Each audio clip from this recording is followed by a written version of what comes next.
गांव और बच्चों का परिचय। हरी भरी खेतों के बीच बसा एक प्यारा सा गांव था रामपुर। यहाँ सुबह की हवा ताजगी से भरी रहती, खेतों में लहराती फसलें और तालाब किनारे खेलते बच्चे गांव की जान थे। गांव में 5 बच्चे सबसे खास थे। राजू सबसे बड़ा, समझदार और शांत स्वभाव का। पिंकी चंचल और हिम्मती लड़की, सबकी हौसला बढ़ाती।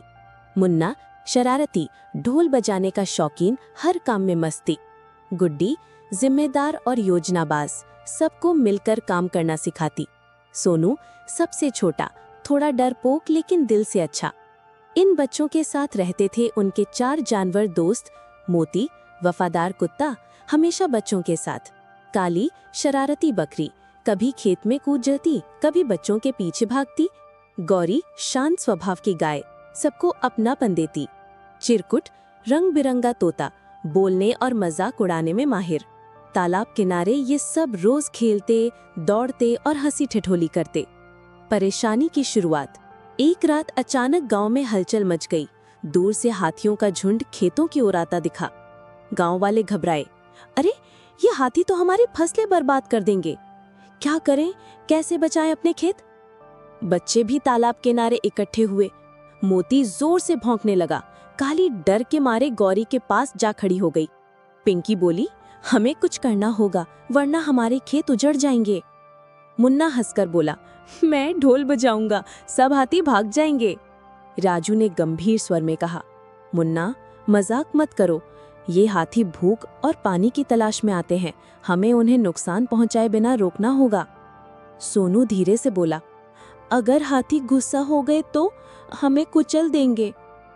पिंकी ने उसका हाथ पकड़ते हुए कहा, डर मत सोनू, हम सब साथ हैं। जब दोस्त साथ होते हैं तो कोई भी डर बड़ा नहीं होता। पहली भिड़ंत। अगली रात हाथियों का झुंड फिर आया। गांव वाले मशाले लेकर दौड़े, लेकिन हाथी और भड़क गए। मोती भौंकता हुआ आगे बढ़ा।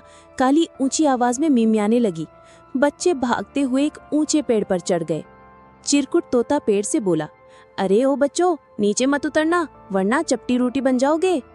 मुन्ना हंसते हंसते बोला, इस तोते को भी डर लग रहा है।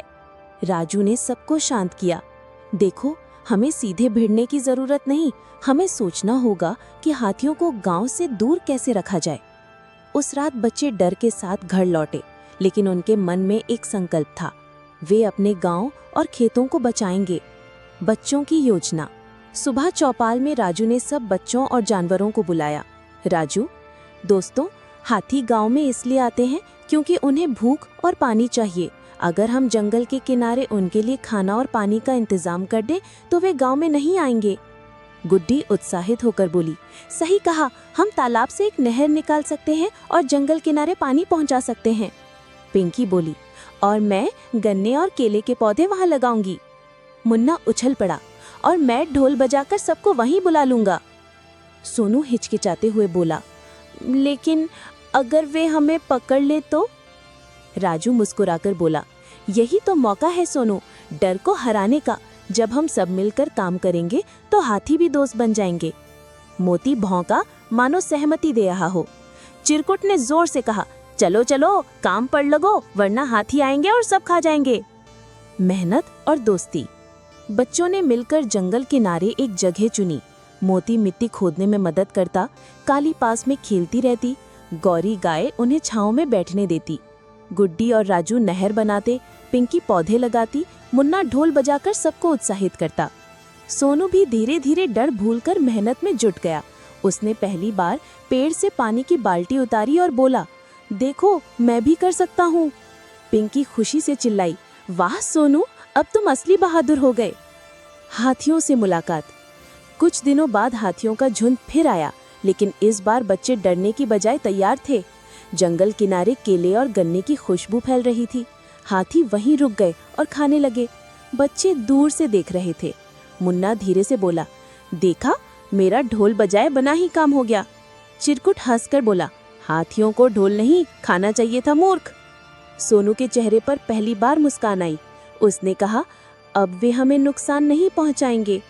राजू गर्व से बोला, याद रखो, जब इंसान और जानवर साथ रहते हैं तभी असली शांति आती है। गांव की जीत। गांव वाले भी बच्चों की मेहनत देखकर हैरान थे। फसलें अब सुरक्षित थीं। हाथी जंगल के किनारे ही खाने पीने लगे। रात को चौपाल में सभी ने बच्चों और उनके जानवर दोस्तों की तारीफ की। गांव वाले बोले, हमारे बच्चों ने दिखा दिया कि समझदारी और हिम्मत से बड़ी मुसीबत टाली जा सकती है।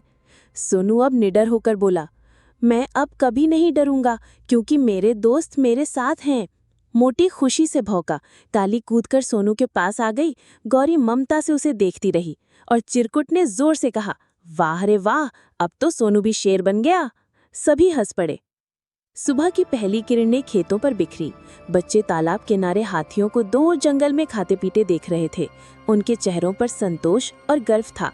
राजू बोला, आज हमने सीखा कि डर पर जीत दोस्ती और समझदारी से मिलती है। सभी बच्चों ने एक दूसरे का हाथ थाम लिया। उनके साथ मोती, काली, गौरी और चिरकुट भी थे।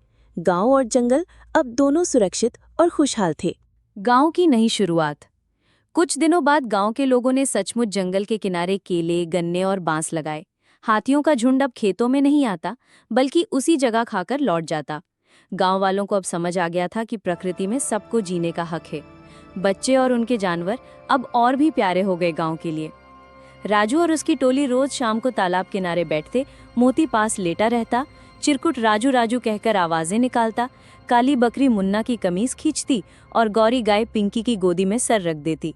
मुन्ना मुस्कुराकर कहता, यार हमने तो हाथियों से लड़ाई भी जीत ली और गांव के हीरो भी बन गए। राजू शांति से जवाब देता, नहीं मुन्ना, हमने कोई लड़ाई नहीं लड़ी, हमने दोस्ती की है, इंसान और जानवर दोनों के बीच। गुड्डी जोड़ती, और यही असली जीत है।